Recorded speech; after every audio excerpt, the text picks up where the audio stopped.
Electricast. One time, they suspected that this pilot was drinking, and I showed up at the airport, and I watched him drive in to park in a spot. It was like a small airport. What happens with alcohol testing, they have 15 minutes wait period if you test positive. And that's because, let's say you put a candy in your mouth. Within 15 minutes, that'll go away. So the second one is the official confirmation test. And those 15 minutes, you have to sit with the person all alone. Nobody can come in the room. And what's happening to this pilot who tested positive was his life was falling apart in mine, in 15 minutes. And so 5 minutes in, he's like, I don't understand. I didn't drink anything. And then 8 minutes in, well, I did have a Mother's Day barbecue today. And then 12 minutes in, it's like, okay, what are we going to do to make this go away? Welcome to Think Business with Tyler, sharing our methods and strategies for success. Join in on our conversations with business owners as we highlight their triumphs and detail how they overcame the challenges they faced while continuing to grow and scale their business. It's time to think life, think success, and think business with your host, Tyler Martin. Hey, welcome back. I got a question for you. What if you left a high-paying CEO job to start a business in a second-hand RV? That's exactly what today's guest, Jared Rosenthal, did. He went from driving around doing drug tests himself to running a company that now serves over 50,000 clinics. Along the way, he faced relentless challenges. Bribe attempts. Yes, he had a pilot bribe him one time. Late night emergencies and learning technology from scratch to scale his business. This is a story that's full of grit, problem solving, and finding an opportunity where most people wouldn't. So please stick around. This one's packed with lessons you just don't want to miss. Hey, Jared, welcome to the Think Business with Tyler podcast show. How are you doing today? I'm doing great. Thanks for having me. Yeah, thanks for being here. I'm really excited to talk with you, but before I get into start peppering you with questions, I'd like to learn about you a little bit on a personal level. What do you do for a living? Well, I'm an entrepreneur. I run my own business, which is called Health Street, which I started in 2010, so about 15 years. And we've built it up over the years. I started, solo, and I bought a used RV that I thought would be great for mobile drug testing and that sort of thing. And it did that for a while and found out at some point that it works a lot better if I wasn't driving all over the city doing all the testing myself, Yeah. But before that, I had, sort of corporate jobs. I was actually CEO of a subsidiary of a publicly traded company. But for, I would say every day I thought to myself, if I could do this myself, I would just have so much more fun and just really, I've always kind of wanted to be an entrepreneur. When I was kind of kid, selling baseball cards and writing away to get autographs of baseball players. I could sell them to my friends for $0.25 and stuff like that.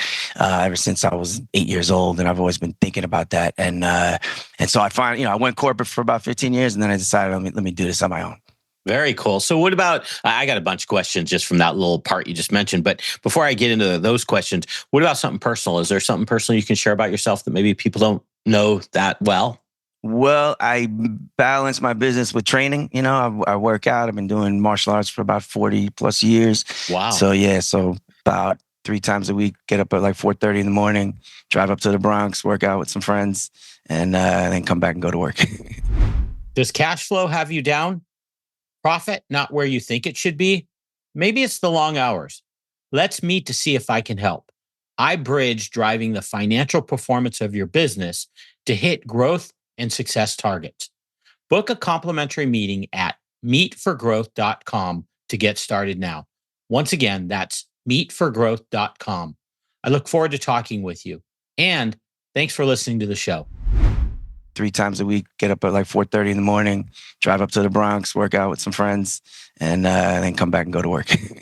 Wow, that's intense. 40 years. Do you, what color are you? Is it a belt color that you're at, or what level are you at? Yeah, I achieved that when I was a kid, but that's all kind of internal to an organization, like a standard, system across also. So you could be a 10th degree black belt in one system that might be less than a 2nd degree black belt in another system. So it's really just about the training and what you're getting out of it. And, I'm far beyond the competitive years. I'm just up there to, sort of feel good about myself working out and training and trying to stave off the aging process.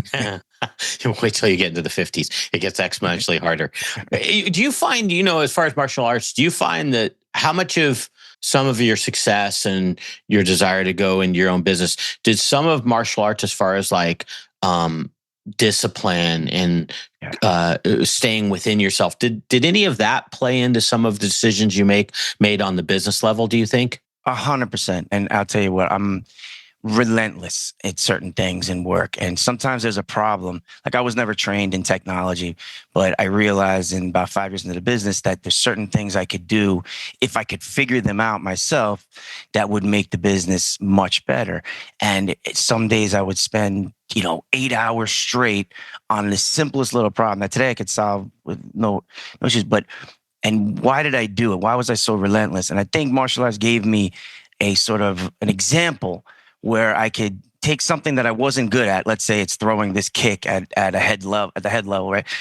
And work it and work it and work it. And even though I couldn't visualize myself doing it, eventually I did it. And then you take that example of success and you apply it to the next challenge where you can't imagine you could accomplish this thing. And and at least I know from that experience, if I'm work hard enough at it, I'll get it. Right. And so I think for a lot of people out there, it's if you don't have that example, that framework in your brain where nobody modeled it for you, it can be hard to envision that you can do it. And so I think a lot of what I love to try and get out there is for people that never had that modeled for them, because it wasn't just myself. I had great teachers that were able to say that they went through that. Right. So that's a message that I like to get out there, that if you haven't had that model for you, it does happen. You just have to believe in it and work really hard. Yeah, I love that. That's powerful. Hey, so I want to get into the weeds a little bit here. So you're a CEO at one point of a subsidiary of a publicly held company. Sounds like a pretty important position. That sounds like you're kind of flying high at that point if you're in that role. What's pushing you to start? I think the way you started is you actually bought one truck and you were the guy driving the truck. Those are pretty polar opposites. How did you even get the idea of drug testing? And then at what point do you go, wow, I'm going to leave the CEO role to go drive a truck around drug testing? That sounds kind of pretty wild. Right. Well, I left out a couple pieces, a couple steps along the way. But I was always into the mobile business. So at one point in my career, we had 60 plus vehicles, owned by the company I was working for, had hundreds of staff out on the street, marketing, right? And we set it up as an RV model where we would park an RV on a corner. Let's say this was in New York City at the time. So park on this corner in Brooklyn and have a team of 10 people marketing on the street and bringing in enrollments. And I was able to say, well, that was a much more scalable model because I could do it at a team level. So I could take that same concept and now add another RV in Queens and then add another one in the Bronx. And now I have 30, rather than have 30 people all over the city and spend all day driving around trying to find out what everybody was doing. Now I could sit on the RV and watch everybody at the same time and teach and coach and have some feedback for the supervisor of the team, right? So it was a scalable model. And I sort of fell in love with being out there in the field, being on the streets, and that, connection to what you're doing and the people that work for you and the community that you're serving. And so when I, started my own business, I always thought, well, I love that stuff. I love the RVs. I always had good luck with that, and I always enjoyed it. And it's a tough business because it's, you're dealing with maintenance, you're dealing with, insurance, all those stuff that you deal with on the road, right? So it's hard. But I also thought that when you start a business, sometimes you want to find the thing that nobody else really wants to do, because it's hard. And that's where you can sort of make your inroads. But yeah, somewhere between that CEO job and when I started this, I worked at a bunch of occupational health clinics that was doing a lot of drug testing and had some conflict there and ended up in a pretty bad spot. So I was like sort of down, it was a bad moment for, my career. And I said, well, this is what I've always really wanted to get back out there on my own. And, let me get the cheapest RV I could find and paint it. I painted it myself with spray paint, until we got enough business to hire, artists to do some graffiti style artwork on it. But yeah, that's kind of what happened. Do you know how much capital you had to come up with initially? You said you found the cheapest RV and then you painted it yourself. How much capital did you have to come up with just to even start, from the get-go? Yeah, well, the RV I think was $17,000 I paid for, Wow. and I took a couple of training courses to get certified as a breath alcohol technician and trainer, and get certified as a drug testing technician, and was able to train people. And then I would just get people I knew come onto the RV, train them, and say, "All right, if I need you for a job, if we get called to go to this factory, I'll call you." And then it would call them, and in the beginning, for about 8 years, I was doing it myself, which was 24/7 response. And so the phone would ring. I'd leave my phone on all night, 3 in the morning.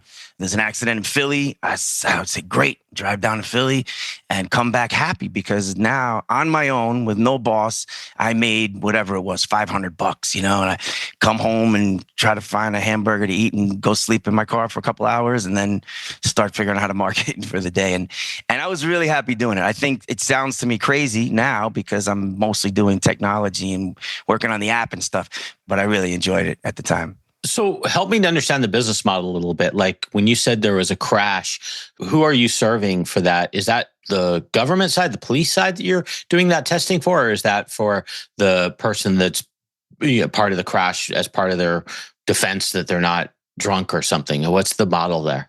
Okay, so the company that employs a driver would reach out to me to set up the test, Ah, either because it's required, which is certain vehicles over 26,000 pounds or a certain number of passengers have to do it, right? So the government requires it, but it's not the government ordering the test. They're just holding the companies accountable for complying with those regulations. That's got it. DOT regulations. So you'd go get, was it contracts with these companies that had the requirement to do this? And I mean, how often were they coming up with these needs? It would seem like they're kind of hopefully far and few between that their employees were getting in these crashes, or was it pretty consistent that you'd get calls? Right. Well, the need for testing is for pre-employment.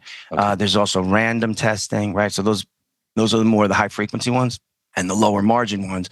And then if you also supply 24/7 services and you're willing to come out to I would jump onto boats, in the middle of the night that where the whatever sometimes it's reasonable suspicion somebody smelled alcohol on the captain, and you would come out and do it. So if you could also do those are less frequent but much higher margin, and it provides a full package for the company. So they would contract with me, and then we would figure out ways to manage their random testing needs, set them up for pre-employment testing, and those things I started not to do myself, because I found that I could build a network of clinics and just send them out to the clinics anywhere in the country for those tests. So that became much more efficient. Hmm. And was the mobile concept, is that something that other competitors were already doing it, or was that a new concept to go out and do this mobile testing?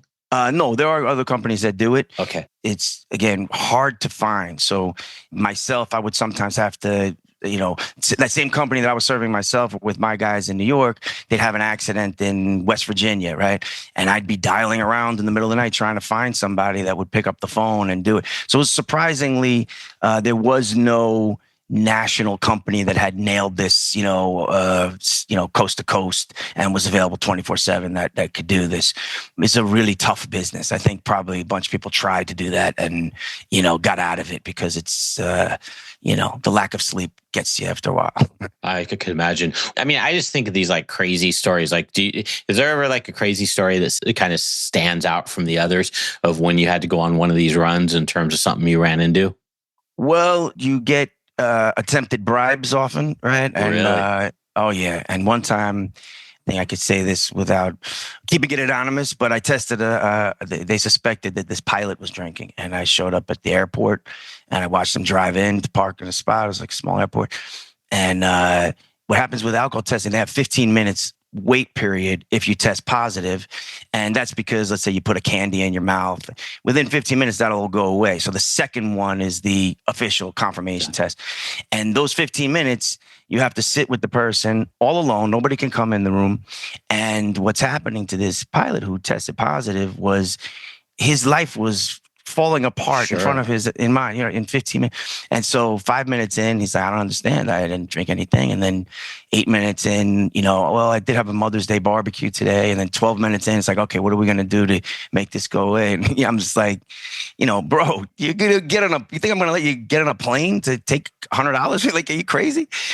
So but it's a very serious, at the same time, it's like, look, sir, let me explain why you're actually really lucky. Look what could have happened. You drove into this parking lot and you're drunk, you're about to fly a plane, think this is try to turn it from the worst moment of your life to actually the best moment that could really change. I had a couple stories where guys came back to me and, thanked me for that intervention almost, at that point. So, the business and probably the more interesting to talk about most of the time are these personal stories and they're enjoyable. The problem on the other, the flip side is it's less scalable, right? So over time, I had to get further away from the day-to-day interactions that I was enjoying and focus on how to build the technology and grow the business that way. And that's a great segue. So you started out doing this drug testing. You're driving in, and I shouldn't gloss over this. Your RV said, "Who's your daddy?" Right? Well, at one point I changed the marketing because we had a urine cup on the side, and people didn't like it too much. So I said, well, we get a lot of calls for DNA. Let's change the branding. Who's your daddy? Okay, so okay. So it started out as a urine cup because obviously that was drug testing, and then as you migrated into DNA, what caused you to want to go into DNA? Well, I just started offering it, and people were calling like crazy, and it was amazing. And the stories with the DNA is even wilder, as you can imagine. All kinds of crazy stuff would happen. But once I put it, "Who's your daddy?" on the side of the truck, we had producers calling all the time. We were in the news a bunch of times, and ended up doing a season of a VH1 TV show about the subject. So it was a lot of fun. And again, from the business standpoint, because I know that's your audience. What I thought at the time was, marketing my business was really hard. And this was sort of like a once in a lifetime opportunity to get this national branding opportunity where I could put myself out there and what I felt my values were and my brand was. And I said, well, I turned over the office to the people that were there. I said, I'll be back in 6 months. I'm going to film the show, and I would check in at night and stuff. But I really didn't spend any time building the infrastructure because I thought this was, all things being equal, this would be the best opportunity, best bang for the buck. Got it. So what from the "Who's your daddy," you realize, hey, this might not be scalable. I think that's what you started to realize. Take me, what did you do from there that gets us to now where it's like, hey, I think you're in 50,000 clinics or something like that, some crazy number. What was the epiphany that you had? One, that I need a different model. And then what were your steps in starting to execute that model? Well, the first one, real simple, was I needed to set up a test in Boston. And obviously I couldn't get there. So I called a couple of people I knew in the labs and we worked it out. And they said it's going to be, $10 if you just go on this thing, click it. So I set it up. And, I just make this up. Let's say the guy was paying $100 and it would have cost me 20. Now it was going to cost me 30. And I hit the button and I said, go. And I said, that was easy. If I did that all day, that's a whole lot more scalable than driving out to Long Island to test one guy, or sending my own people out there. These clinics are set up. So it's just a much better model. So I said, let's get an office, make a call center and build it out. And the second big thing happened about 5-6 years into it was figuring out APIs. And people that don't know that, it's basically, systems talking to systems, programming interfaces. And this is one of those examples where I had to be absolutely relentless to figure it out because it's a lot harder than, if you don't know anything about it, right? And I don't have any formal training in computer technology or anything like that. So just to give you an example, to set up a test, we would go on 3, 4, 5 different websites that we had accounts with, look and see what's available, figure it out, then enter the information, then kind of cut and paste it back into our system, then go into the payment system, cut and paste back into our system. And when I finally figured this out, it was setting up a lab test that from my own system that I built, which I was pasting stuff into, I just hit a button and the number popped up. The registration number for the lab just popped up in the system. And it was like, wow, like it is, it was like magic, right? And I took that same concept and added it to multiple labs, added it to building the billing right into the system, and then ultimately to putting that all out there for the clients to do on the website, to just set it all up themselves. So it's sort of, even better than a call center because now, you don't get queued up with, people waiting on hold or, you scale to whatever you want, as many people an hour to set up these tests themselves and have that same, integration experience But you literally taught yourself how to design these APIs that allow these systems, these clinic systems, I'm assuming, talk to your software that you created at your place. You created that yourself do you learn that all by yourself? And if you did, how did you do that? Yeah. Well, to be clear, these were labs or clinics that already had their API, and I had to integrate with them, right? I had to build my system to integrate with them. Now we also have our own API that other entities can integrate with Got it. us, right? But so initially, it's easier to look at what their documentation and figure out how to integrate it. And I would just, get people on the phone and ask for help and say, show me how to do this. Give me an example of something that works. Let me, try and figure it out. But yeah, so I use something called FileMaker internally, which is probably the least known product from the best known company in the world, which is Yeah, Apple, Apple. right? Yeah. Yeah, so it's really really phenomenal product because it's inherently very. I don't say there are no ceilings, but the ceilings are so high in terms of running out of its capabilities that you can grow really large and not have to worry about hitting a scale issue. I think you're not going to run Amazon on it, right? But there is, really large companies running really large systems on it. And the barriers to entry are quite low, right? So you can get in, it's not super expensive. You can learn it. You can do a lot of things without a lot of knowledge. And over time you can grow on it and not have to worry that, oh, this is a temporary thing, like I'm running my business on a spreadsheet or something like that. It's production, ready, enterprise quality type of software. If you're a business owner feeling stuck in your business, overwhelmed, responsible for everything that happens, and working long hours, Tyler helps his clients develop processes, hire high-performing team members, and better understand their financial metrics and numbers to allow for a more predictable, less hands-on business. To schedule a free, no-pressure consultation, head to thinktyler.com and click the meeting button. Tyler would love to see if he can help you work on your business, not in your business. Schedule a consultation today at thinktyler.com. Think life, think success, think business. Membership means more with American Express Business Gold. Earn 4 times membership rewards points in your top 2 eligible spending categories every month, including eligible U.S. advertising purchases and select media, and U.S. purchases at restaurants, including takeout and delivery. What are you waiting for? Get the card that flexes with your spending every month. Terms and points cap apply. Learn more at americanexpress.com/business-gold. Amex Business Gold Card. Built for business by American Express. It's production, ready, enterprise quality type of software. Yeah. You're pretty humble though, because like designing your system to be able to talk with their API, creating your own API, using FileMaker. I mean, those are technical things, like not just every person can do that. I mean, when you use the word relentless, like it's just flashing in my brain, like that is relentless because it's not easy. And I could just see you on the phone. Yeah, it's not like one phone call probably either. It probably was a lot of phone calls, and you probably got it partially to work, and then something maybe wasn't working a little bit. At least this is how I'm imagining it, and you just kept plowing through. 100%. And of course, it's not entirely just me, right? I have a couple great people along the way, Sure. several, that helped. One of the big changes was, looking at the infrastructure scalable. So when I hired this guy, Anthony, many years ago, the server was kind of sitting under my desk and, like I had a plant and then leaves would fall off onto the server, and he was like, are you out of your mind? So we moved it to, he set us up in Amazon, right? So certainly the IT side of it, I definitely needed help with and good people to figure that out and make that scalable as well. So now take me through to today. What does the business look like? Like, what's your vision here in terms of next steps and where you think you can take this?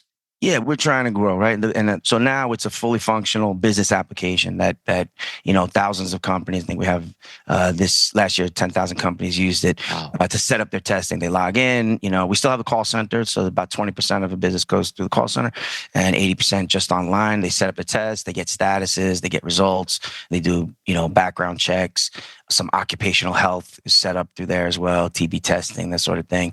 And and our goal is to now take that infrastructure and add volume to it as much as possible. I think from a from an entrepreneurial standpoint, one of the biggest challenges is your structure is your destiny in some sense, right? So our structure is entirely funded through retained earnings, right? So we never went out for external equity or anything like that. So you're limited because you can't just operate at a loss, especially when you're living on the income, right? You sort of have to balance sometimes even personal decisions against what you're going to do with the retained earnings for the business and how much you're willing to defer gratification, essentially, right? To attempt to grow and deal with the mistakes you make along the way. So if you're in that position and you have your own business and you don't have outside investors and you don't necessarily want them, right, then you have to understand those constraints and work within those constraints. Yeah. So you're basically self-funded. You're using all the business's funding to fund growth, as well as, of course, you've got to make some money. And Right. so that's a challenge. I mean, it's like it sounds like it's a balancing thing of, do you take less and put more into the hopefully the growth that turns out to create more growth and more opportunity? It sounds like it's a kind of a math problem that you got to just figure out every year which direction you want to go. Right. Right. So like when you listen to a podcast that talks about, big companies, FedEx, Amazon, Apple, right? You think, okay, let me apply that to my daily business decisions. And, no doubt they're interesting. And sometimes they apply, but sometimes they don't because it's a totally different context, right? Yeah. If you're a public company, you can raise capital in just totally different ways than small business can. Yeah. So let's say you have 10,000 businesses right now on your app. How do you increase that? Do you have inside salespeople that are reaching out to companies, or how do you increase? Because it sounds like your next step is to try to get 20,000 or 30 or whatever that number is. How do you do that? Well, our number one marketing strategy has been what's called inbound marketing, right? Okay. Driving leads. So basically, a lot of SEO, some advertising, right? Driving people to call us. We don't do any outreach, cold calling type of things. We don't reply to RFPs that the city's governments put out. So we have a call center. And, I used to say in the beginning, my job was to make the phone ring, get the calls coming in. And so, SEO has been, it's a long-term, but can be a stable strategy. It can also be very unstable because Google changes their mind on things all the time, and people drop off the face of the earth. So there's risk there. Very early on, that happened to us. At one point, we sort of disappeared, and went from a pumping busy call center to like crickets, and overnight. And it took a long time to build it back, but I looked at doing it in more stable ways. I think the challenge now is, the AI, in terms of if people are going to ask AI questions, that they used to ask Google, right? Where can I get a drug test? Or like think about flights, you say, flights to Miami and it shows you Expedia. But if you can then say, book me a flight to Miami on Friday, and the AI knows what Expedia wants. It says, okay, give me the times, how many people going, et cetera. Then you never go to the website at all. So sort of the SEO value can change and is changing as we try to figure out how do we then optimize so that when the AI looks for it, they find us. Because unlike Google, where there's 10 listings and you could pay to be that top ad, right? What's the AI going to do if the customer never sees any of those listings? They only know the one that the AI told them about, right? So it's looking like it's moving more towards an all or nothing type of a game. And so we try to figure out how to optimize for that, and also try to diversify the channels. Yeah. I have heard too people, and I don't know how they do this yet. I know a lot about the SEO. I don't know as it relates to AI, that people are able to get SEO results, for lack of better words, through AI, similar to how you're saying. Well, you're saying it's actually a direct booking, but even like, how they give the answers in the AI now at the top of like Google search, there's a little notation of whatever website they're getting it from. That, I guess, potentially in the future. It is interesting how the model's changing, because even my own website used to be a lot more active in terms of reader engagement on my blogs and stuff. And I've noticed it really has gone down, time spent reading blogs, because it's like me. When I go to Google now, I look up the answer, I get at the top of the page, and I'm moving on to the next thing. I'm sure that's happening on a large scale. Yeah, I think if the product you're selling is the information or the publication or the news, right, that's on your site, you're already really feeling this issue because Yeah. that information can just be showed.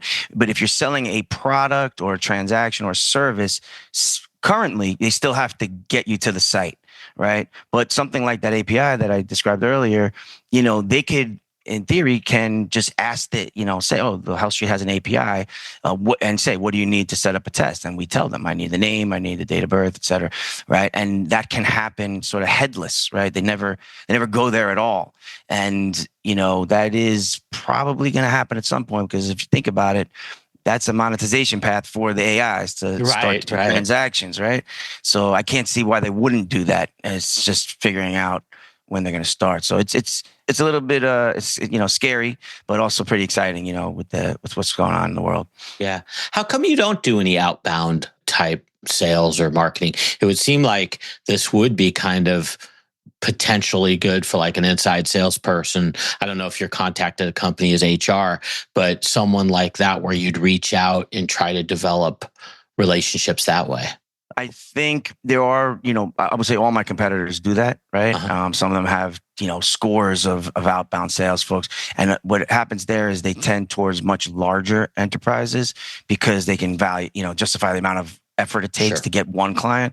And then they also compress the margins really tightly because there's a lot of people fighting for those, I have 20,000 bus drivers and, everybody wants it. So they'll make a nickel on each transaction. And I realized that our infrastructure is really not set up to support such low margins. So if we could be number one in SEO, then we sort of beat the system and we don't have to do any of that stuff.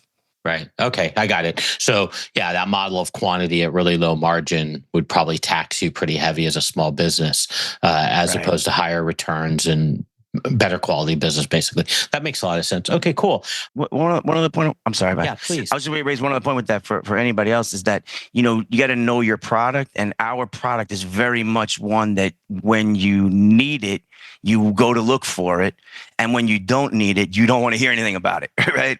But that moment you're hiring somebody, you need it. So know your product and say, is it that kind of thing? Then really SEO is the best thing for you, as well as ads, because search, they're at that moment need that thing. And if you're there first, they got you. And if it's not that kind of thing, it's more of an awareness, then I think the, outbound might be more appropriate. Yeah. Can you do online advertising and your margins work where it makes sense, get enough conversion and it makes a good enough return? Yes. But here's the trick with the advertising is that ultimately the market drives it to sort of parity, right?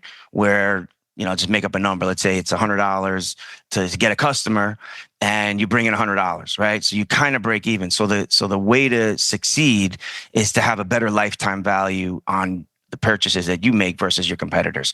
So if I can ultimately get $300 out of that 100 because I have a better system, a better app, more services, better, follow-up marketing, and they can only get 200, then I could afford to pay 125. They can't, right? So ultimately that's how you get ahead in that market. Yeah. Okay. That makes a lot of sense. Hey, I do want to circle back hopefully you have something off the top of your head. We had talked about the DNA a little bit and interesting stories there. Is there anything from the DNA testing that stands out? I mean, I love the pilot story. Well, I didn't love it, but it was the pilot story. Anything on the DNA side that kind of stands out that was an interesting experience? Tons of them, and half of them heartbreaking, and the other half, people finding their long lost siblings and reconnecting. Probably the most heartwarming one I ever did was one that was covered on the show. And this guy, it's a long story, but I'll tell the really brief version that he found a kid that started calling him dad. That was an old high school girlfriend's kid. And this guy had lost his dad. And so I started, built a relationship with this guy and started calling him dad. And for whatever reason, they had some kind of argument and decided to take a test. And much to everybody's surprise, turned out it was actually his father. And it was just totally emotional. It was one of the best moments of being in this business that I've had. Yeah, that's cool. I mean, you don't normally think of it, but when I think of the drug testing and I hear you talk, and then I think of the DNA, it's easy to have a purpose in what you're doing because it's like you are really helping people. Even the pilot story, as much as it's scary to think that a pilot potentially could be out there driving drunk, you really were helping him. You were saving not only however many people were on the flight potentially, but himself from something that's non-erasable. God forbid if it would have happened. So it's kind of cool. It's good. Probably gave you purpose or gives you purpose what you're doing. I think definitely being in, it's like a human business, right? So Yeah. even if now I'm not dealing directly with the people, you can take comfort in that. Hopefully, if you make the business run better, it can have impact on people and not just, widgets. Yeah. Love this conversation, Jared. I have a few more for you I want to talk with you about. So, is there any wisdom or anything maybe for the audience, for the folks that maybe are still having a corporate job, and then you went into this business idea, and it's kind of an unconventional business idea?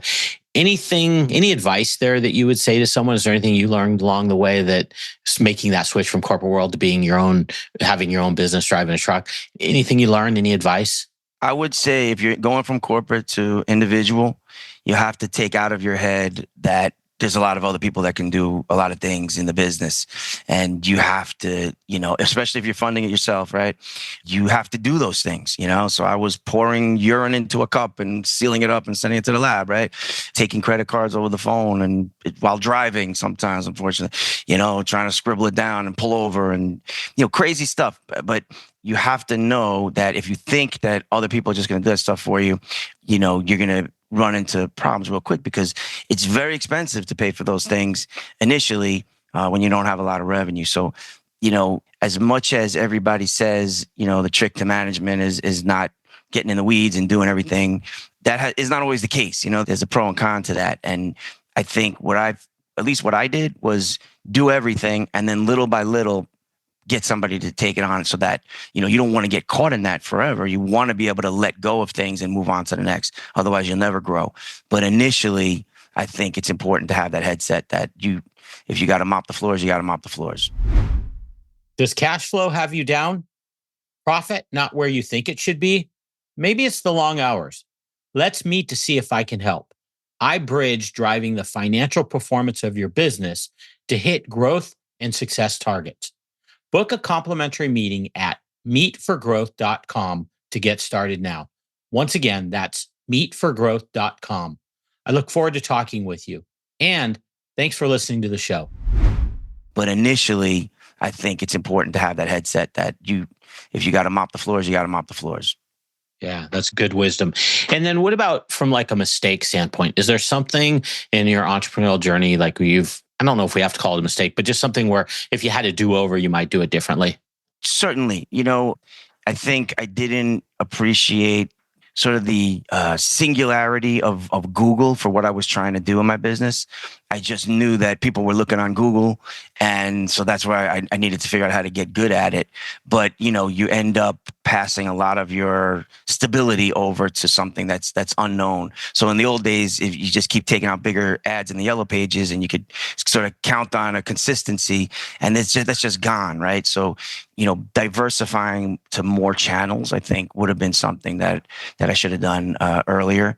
And, occasionally we would go down and overnight. One time was because we launched a new website. I just thought, hey, let's make a better one. I like this one. This is prettier.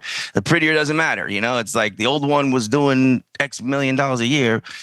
Now I got a pretty one that Google dropped off the face of the earth. So who cares? Put back the ugly one, So getting through those were tough and can sometimes take months of figuring out. Yeah, I'm sure the uncertainty too, when you did the website switch, you don't know it's going to come back. You think you're probably told it's going to come back. You're probably expecting to come back. But is that a week as it comes back up in rankings? Is that a year? Is that 6 months? Until it happens, that uncertainty probably just causes you to lose sleep. It's brutal, right? And then, we have a launch party, hey, the new thing, and get t-shirts, and then come home that night, go, what happened? So I want back my t-shirt. Right.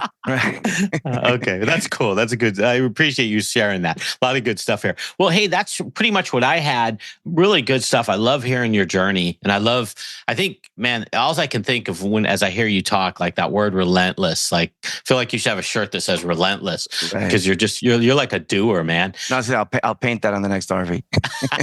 Love it. Okay, your website is health-street.net. health-street.net. Guys, go check it out if you have some time. It's a cool site. I looked at it. And then you also, of course, have your LinkedIn is your company page is /LinkedIn /IN/Health Street. If people wanted to reach out to you, anywhere else you'd like them to go? That would be the best thing. They, if there are any questions, they could hit my admin, which is just admin@health-street.net. Awesome, man. Hey, it was great to have you on the show. You're awesome guest. I felt like you were just so open and shared your journey. I hope we can talk again in the future. I have a feeling next time we talk, you'll be in the next phase of your journey and there'll be a whole new set of accomplishments.